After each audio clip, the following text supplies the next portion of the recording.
Buenas noches, bienvenidos a la Vela Negra. Los espíritus nos acompañan a contarte los relatos de terror reales que no te dejarán volver a dormir. Piénsalo 2 veces antes de sintonizarnos. No vaya a ser que esta noche abras una puerta que ya no podrás cerrar. Hola amigos, ¿qué tal? Bienvenidos otra vez a La Vela Negra. Este es el episodio número 4 y hoy vamos a tratar algunos relatos que nos han contado y algunos otros que hemos escrito. Hoy, como siempre, pues está con nosotros desde Monterrey, Ali Cañizales. ¿Qué tal? Y yo, soy Jesús, desde la Ciudad de México. Yo les voy a contar un relato que me mandaron, que me contó una persona que nos escucha, de las personas que nos escuchan, me contó esta historia y yo quiero compartirla con ustedes. Y Ali, ¿qué nos traes? Bueno, el relato que traigo lo escribí yo hace ya un tiempo, pero es una proyección de lo que muchos de nosotros tenemos como que dentro de nuestra cabeza, nuestras dudas en referencia particularmente a Dios y a la Iglesia Católica. Es algo que yo considero puede ser muy interesante y un tema a debatir. E incluso mucha gente me ha preguntado si esta información yo la saqué de algún lado o si es 100% ficción, y yo prefiero que ustedes decidan si esto es algo posible o si suena completamente descabellado. Yo me quedo con que es muy posible y eso es la razón por la que lo escribí. Va, pues si quieres empezamos contigo. Sí, me parece perfecto. Espero que les guste. El secreto de Dios. Se dice que cada que un papa muere y se junta la cónclave para elegir al nuevo papa, es el camarlengo quien se encarga de entregar al nuevo elegido los secretos más importantes de la Iglesia, ya que como representante de Dios en la tierra es su deber conocer de ello para poder servir como es debido al pueblo creyente. Sin embargo, lo que no nos cuentan es que no a todos los que resultan elegidos son capaces de soportar el peso de tales secretos, pues al final de cuentas no son cualquier cosa. Hay una historia que nadie cuenta, pero que gracias a una filtración, algunos pudimos llegar a ella. Ocurrió en tiempos contemporáneos, justo después de la muerte del Papa Francisco II. Como cada vez que una muerte llega para estos hombres, el cónclave se reunió de inmediato en Roma. Había una lista muy nutrida de contendientes y cada quien tenía su favorito, como ya es costumbre. Pero entre todos ellos resaltaban 3 nombres: Joseph Ratzinger, Timothy Dolan y Benedict Scola, siendo este último el favorito por su ascendencia italiana. La primera votación quedó como inconclusa, pues de los 3 candidatos, 2 de ellos habían tenido una diferencia de un solo voto, lo que no era suficiente para darle la victoria, por lo que esta vez decidieron eliminar al que iba abajo. En las preferencias fue así que Dolan había quedado fuera de la selección. Ratzinger y Scola eran los nombres que abrían la siguiente votación. Después de una hora de diálogos en paz, finalmente se llevó a cabo la selección por parte de los presentes. Esta vez los votos se repartieron de tal manera que pudieron nombrar a un ganador. El cardenal Scola había derrotado al cardenal Ratzinger por la suficiente diferencia como para ser nombrado el nuevo papa. Sin embargo, lejos de lo que se cree, no se da el aviso con el humo blanco de inmediato, como todos creemos. El elegido es llevado a la bóveda, donde al final hay un pequeño cuarto. Scola fue escoltado por el camarlengo hasta la bóveda. Ahí se le mencionó superficialmente la situación económica, los casos de pederastia y pedofilia, los índices de creyentes ganados y perdidos en los últimos años, las ubicaciones de los protegidos por la Santa Iglesia y que al servir en mente de Dios tuvieron que romper la ley del hombre. Todos estos secretos ya de por sí eran bastante fuertes, pero no se llega a ser seleccionado papa sin saber que dentro de la Iglesia hay pecado y pecadores por igual, y que además muchos de los casos de padres abusadores son expuestos cada vez en mayor manera por todo el mundo. Así que a pesar del sentimiento de remordimiento que un hombre normal sentiría, se podría decir que él pudo suprimir sin ningún problema esa culpa, que en otros te haría perder la calma, renunciar o quizá hasta llorar. Me da gusto saber que no nos hemos equivocado con su selección como el nuevo pontífice, le dijo el camarlengo. Por años he vivido bajo la palabra y la ley de Dios. La paz de su amor me ayudará a revertir todo esto en la medida de mi mandato, respondió Escola.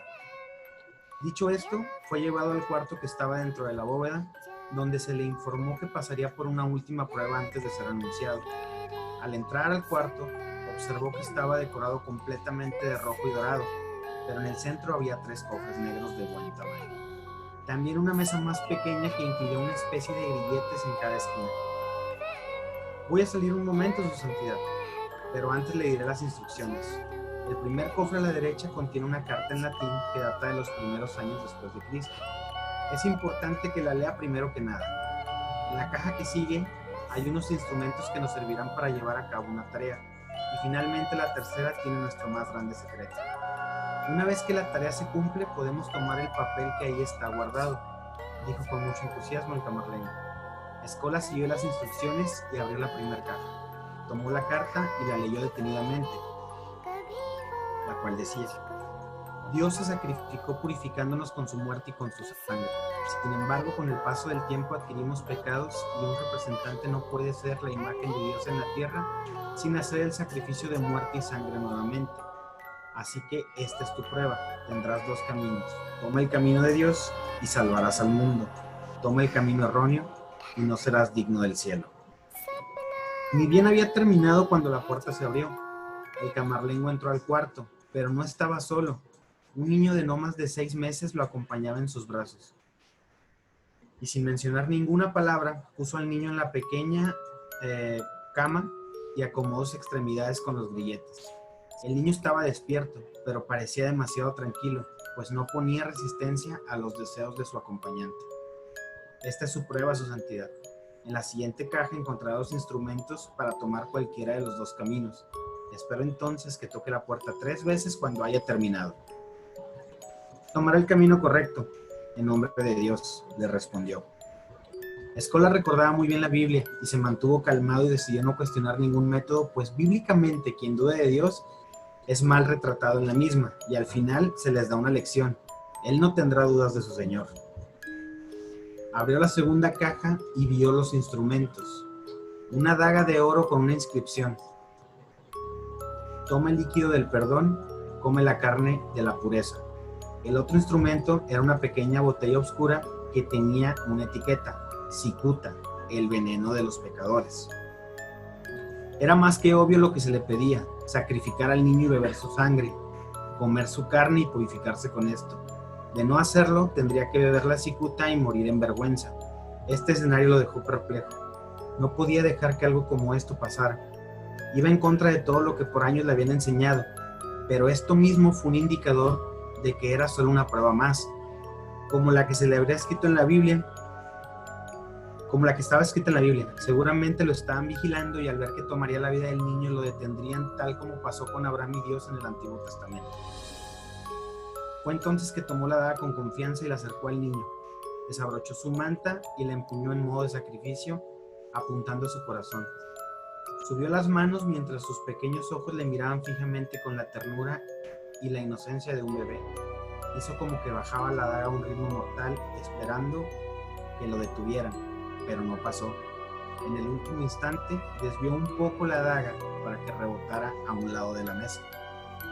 Después de ver eso, se dio cuenta de que esto no era un juego, así que tocó la puerta gritando al camarlengo que no haría el sacrificio, que quería salir en ese preciso momento. Las únicas 2 salidas se encuentran en la mesa, su santidad.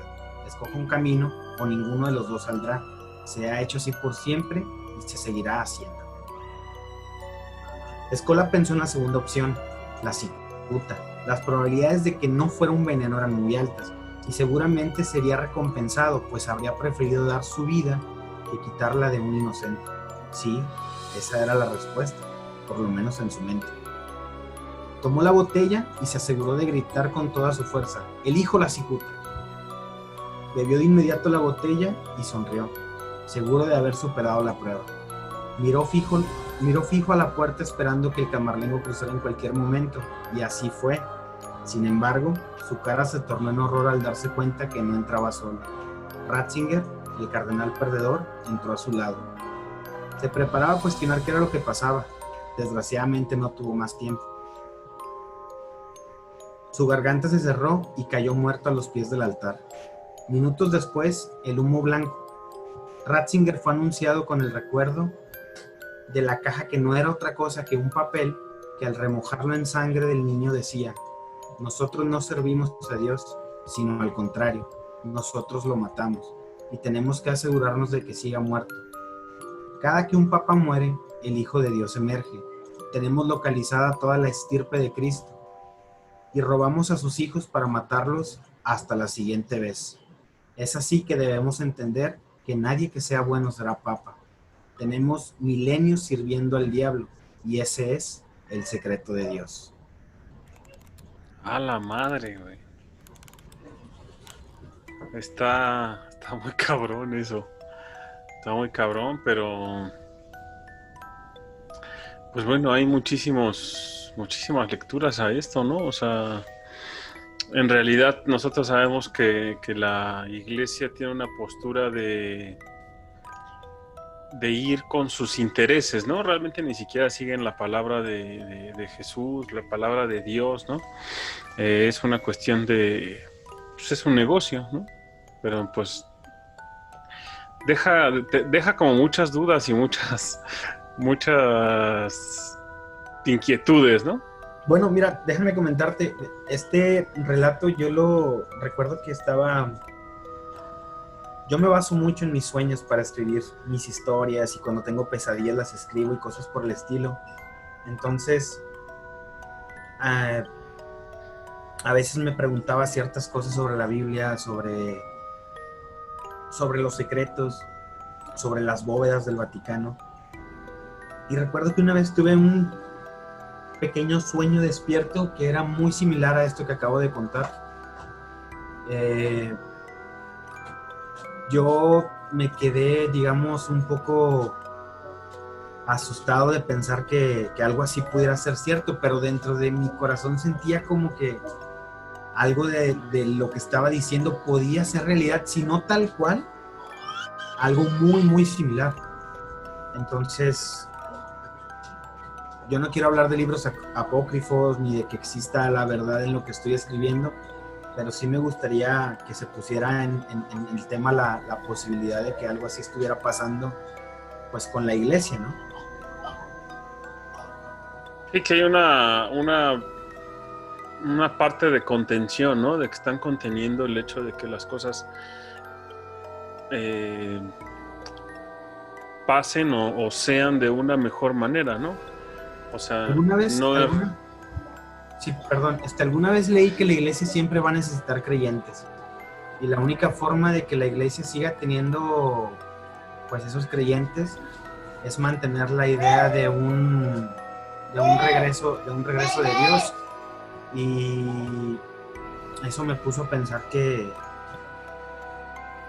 como marido millonario con seguro de vida, le sirve más un Dios muerto que un Dios vivo. Sí, digo, además es una cuestión de manipulación, ¿no? Del hecho, los mismos simbolismos de la iglesia, ¿no? El ponerte a Cristo crucificado y todo esto, pues es más como una cuestión de sumisión, ¿no? De control, más que un simbolismo de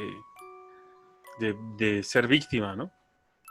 Lo dijo alguna vez Shakespeare, si mal no recuerdo, en su obra El hombre de la máscara roja. Le pregunta a una chica que trae un rosario que entra en el castillo de él, ¿no? Le pregunta si ese es un adorno, si es una verdadera creyente, y ella le dice que es creyente. Le pide que se lo quite porque él le comenta que a los halcones los ciegan tapándole los ojos, esperando pacientemente hasta que quiebran su voluntad, y que así es como la iglesia y Dios, bueno, él habla de Dios, pero yo me refiero a la iglesia, que así es como la iglesia ciega a la gente con sus cruces. Entonces, yo no soy mucho de simbolismos, la gente sabe que soy una persona de fe, pero no religiosa, es algo muy, muy diferente. Yo no pertenezco a ninguna iglesia, pero particularmente sí me persigue la idea de que debe existir la descendencia de un Cristo, y si realmente existe, estoy seguro que no no está segura, no está salva. Inclusive creo que en el libro de...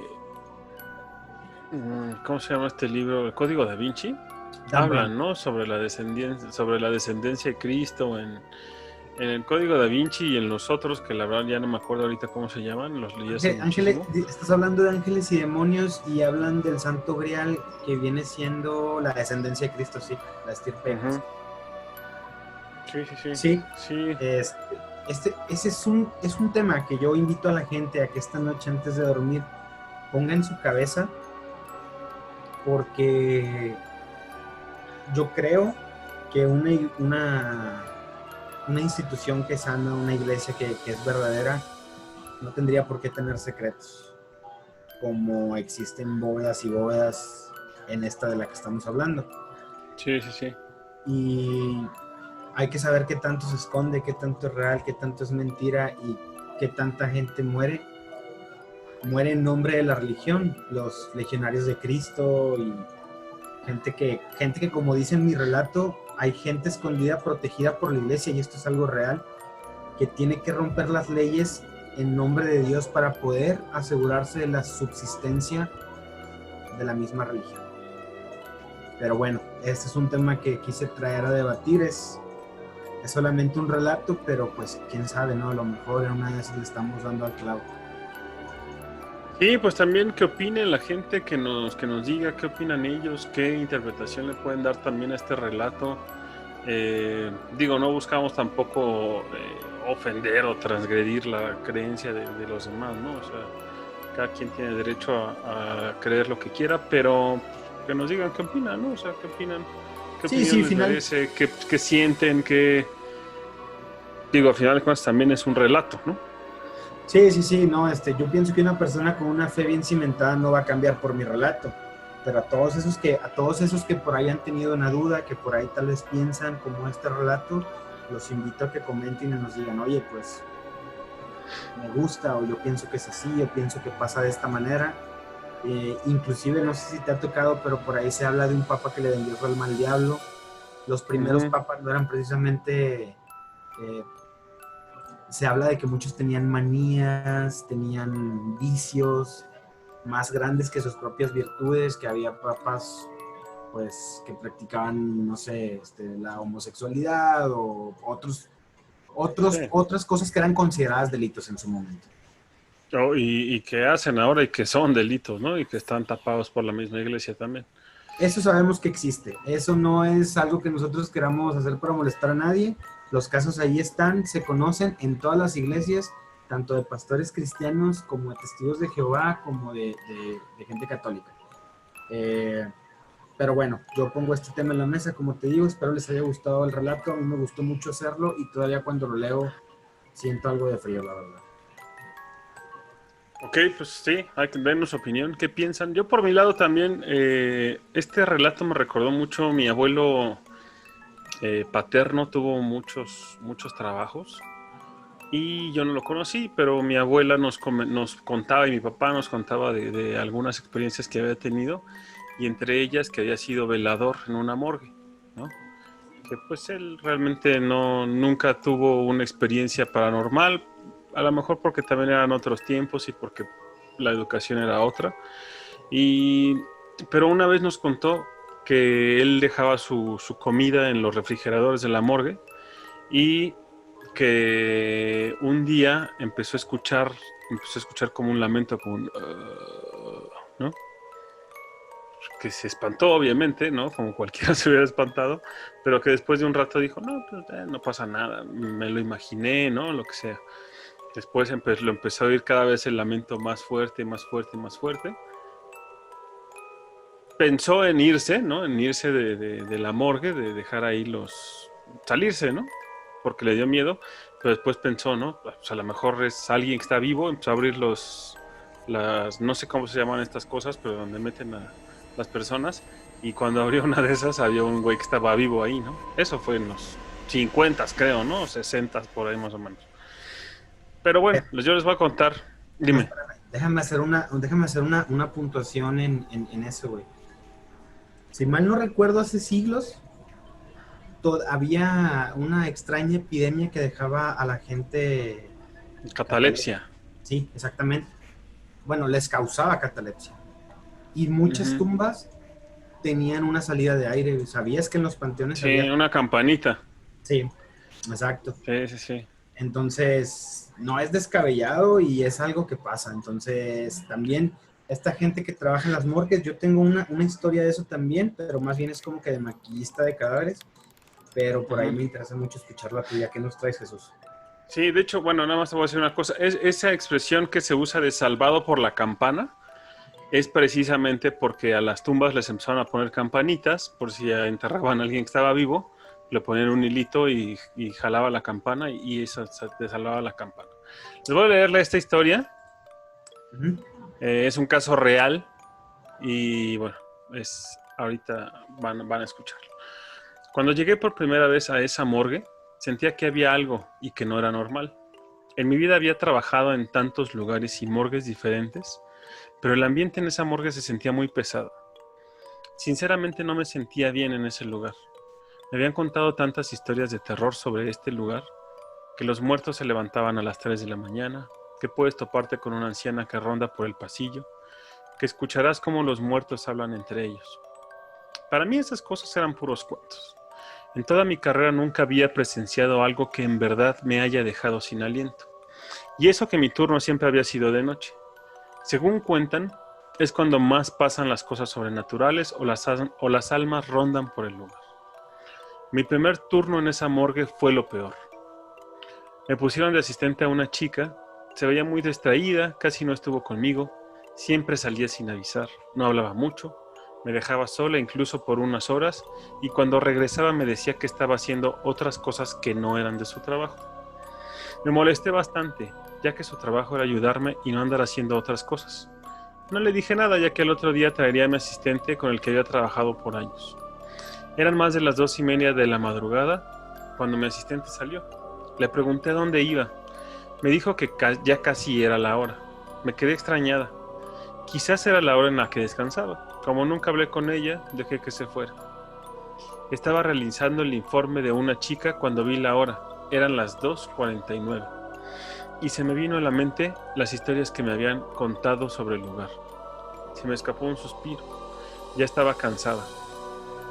Así que tapé el cuerpo con una sábana y me dispuse a descansar. Tardé un poco en recoger mis cosas. Cuando escuché que alguien se acercaba en el pasillo, pensé que era mi asistente, pero ella nunca apareció. Me quedé pensando en la anciana que ronda por el pasillo. Me daba miedo encontrarla. Y es que no creía tanto en esas cosas. Pegué un brinco cuando mi reloj sonó indicando que eran las 3 a.m.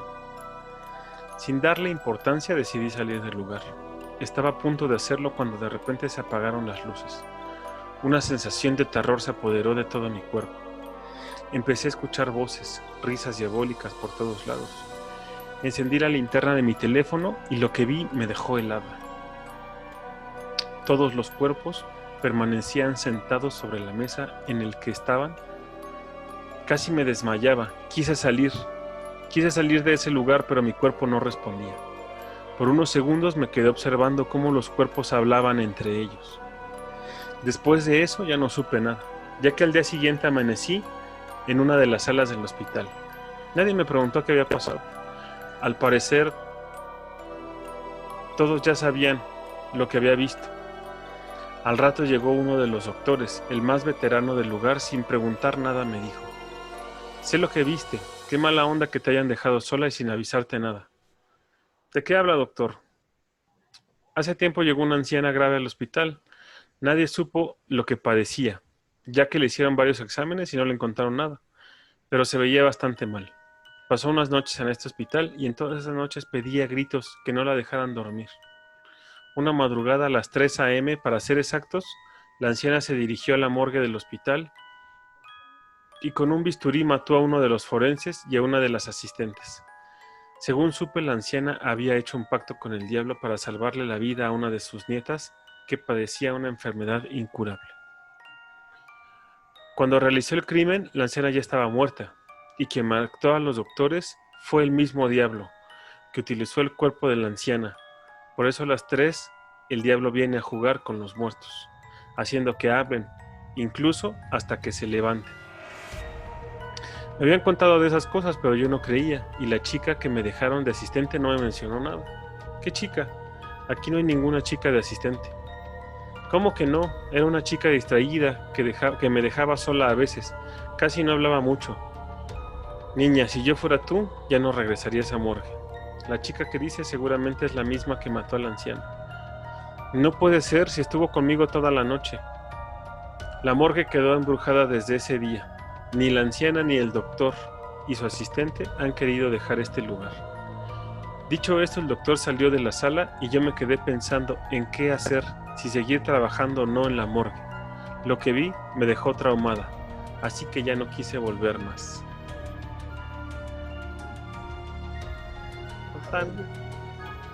Mira, me trajo así a la mente una historia que escuché, güey.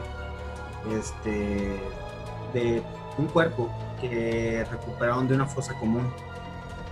Ajá. Ese cuerpo, ¿eh? Sí. Perdón, ese cuerpo estaba como en posición fetal, ya sabes, pues rígido, y ya estaba pues cadavérico. Tenían que hacer como que la autopsia de ley y no podían realizarla por la posición. Entonces, no sé cómo está, según el relato, que los chavos intentaron pues mover las extremidades sin ningún éxito, y un maestro los vio, ¿no? Un maestro de los forenses, y les dijo, así no se hacen las cosas. Esta persona tiene pues meses desaparecida, semanas desaparecida, y él no sabe que ya va a regresar a casa. Entonces el maestro se acercó al oído del cadáver y le empezó a sobar lo que quedaba de cabello y le empezó a decir, tranquilo, ya vas a estar en casa, ya te encontramos, te vamos a llevar con tus papás, pero necesitamos que nos ayudes, necesitamos saber qué te hicieron, necesitamos que bajes las piernas, necesitamos que abras las manos. Y poco a poco, así misteriosamente, el cadáver se fue relajando hasta que empezó a bajar los pies y las manos, y la mueca de susto empezó a cerrarse poco a Más poco. tranquilo. Así es, dándole paz. No sé qué sí. tan cierto sea, pero la verdad no me juego la cabellera a saber si es cierto. Sí, yo también había escuchado algunos relatos de ese tipo que el rigor mortis, ¿no? Que algunas personas quedan con cara de susto o tristeza, ¿no? Algunos que han sido secuestrados, que han encontrado en, no sé, en lugares que los hicieron algún daño, los dejaron ahí abandonados hasta morir de hambre, de miedo, de muchas cosas. Sí he escuchado que es algo que hacen las personas de la morgue, ¿no? Para tratar de relajar los cuerpos, para que puedan hacer las autopsias, para que puedan quitar la ropa, para que puedan inclusive meterlos en un ataúd, porque muchos están en posiciones, pues como tú dices, fetales o otras, ¿no? Sí. Sí, mira, la neta siento así como que se me eriza la piel, porque yo quisiera hacer una encuesta inclusive, no, y quería preguntarte y obviamente hacer una encuesta. ¿Dónde crees que pasen las peores cosas a la gente y dónde crees que haya más actividad? ¿En un hospital donde la gente muere todos los días? ¿En un psiquiátrico donde la gente quizá fue tratada con terapia de choques para la esquizofrenia? ¿En un cementerio o en una morgue, güey? No, yo creo que en un psiquiátrico. Sí, porque pues hay son muchos psiquiátricos, son realmente pues como lugares de tortura, o sea, no. Estaba oyendo, o bueno, he estado leyendo o leí hace algún tiempo algunas cosas que pasaban en La Castañeda, Ya. En muchos psiquiátricos, ¿no? Pero digo, para ser específicos, en la Castañeda, que habían ondas de lobotomía, o sea, te sacaban como pedacitos de cerebro como si fueran bolas de nieve, ¿no? Y, muchas cosas que se hacían ahí y que inclusive algunas se siguen haciendo, que son como terapias de shock, de choque y de eh, electroshocks, mejor dicho, y todo eso. O sea, yo creo que sin lugar a dudas en ese tipo de lugares. Y precisamente dicen que en la Castañeda, que ahora está un Walmart ahí y es la unidad Plateros, dicen que pasan miles de cosas paranormales. Y no lo dudo para nada. ¿Te la jugabas? ¿Te la jugabas a ir de visita? He ido allá porque te digo, ahora es una unidad habitacional y he tenido amigos que viven ahí y la verdad es que sí hay ciertos lugares donde se siente una vibra muy cabrona y bueno, donde dicen, ahí nunca he entrado, es un Walmart que está ahí sobre Periférico, aquí en Plateros, dicen que ahí en las noches o sea que la gente no, los vigilantes y la gente de seguridad que no duran porque pasan muchísimas cosas. Igual sí lo haría, sí me quedaría ahí. Pues yo la verdad sí me genera como que Curiosidad. cierto terror, pero pues cierto terror y cierta curiosidad, y de eso se trata. Yo posiblemente también lo haría. Claro, no te voy a decir que no iría con un miedo que te andas medio muriendo, pero sí lo intento. Sí, de hecho, bueno, mañana para los que quedamos en la cuestión de lo de randonáutica, yo mañana voy a hacer mi investigación. De hecho, tengo ya unos lugares, hay unas cosas, o sea, a lo mejor se las voy a explicar más a fondo cuando hagamos ya la investigación, cuando estemos ya en el lugar, vamos a hacer unos pedacillos ahí como en directo, pero yo puse algunas palabras clave que tienen que ver con algunas cosas que me han pasado recientemente y me mandaron justo a un panteón. Entonces, vamos a hacer mañana. La verdad es que sí me dio cosa ir solo. Entre algunas cosas porque es una zona que no es tan segura, o sea, no ahí exactamente, sino que como la colonia siguiente no es tan segura y como ahorita estamos en una cuestión de pandemia y cuarentena y todo eso, pues no quise ir yo solo. Entonces vamos a ir mañana, tenemos ahí 2 ubicaciones que creemos que son interesantes y las vamos a subir en el siguiente episodio, que es el que grabamos nosotros en unos cuantos días, y bueno, lo más seguro es que ustedes lo vean por ahí del miércoles. Sí, yo también tengo unas ubicaciones interesantes. No quiero hacer la investigación aquí cerca de mi casa, porque luego no voy a volver a pasar por esa calle y tengo que caminar. Si algo llega a pasar, ¿no? Voy a ir a casa de un amigo que curiosamente, y hasta parece hecho adrede, vive a 50 metros, 30 metros de un panteón. No creo que me vaya a mandar ahí adentro, pero es una colonia nueva con un panteón muy viejo, entonces básicamente podríamos hablar de que la actividad en ese tipo de lugares, o sea, la colonia es nueva, pero la tierra es muy vieja. Sí. Bueno, pues algo más que quieras agregar. Pues no, la verdad que me gustó mucho tu relato, me dejó pensando. Tengo algo similar que me gustaría traerles después y creo que vendría a ser como que un relato gemelo. Estaría bueno contarlo para la próxima. Sí. Pues yo también, pues más que nada, pues decirles que nos compartan, si les gusta el contenido, que compartan el contenido. Estamos en Facebook, estamos en YouTube, igual como La Vela Negra.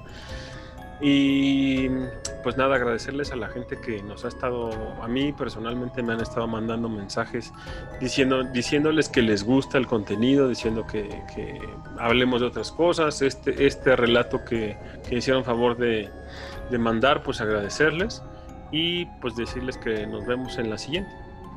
Sí, perfecto. Y yo también quiero agradecerle a toda la gente del grupo de la Comunidad del Hielo.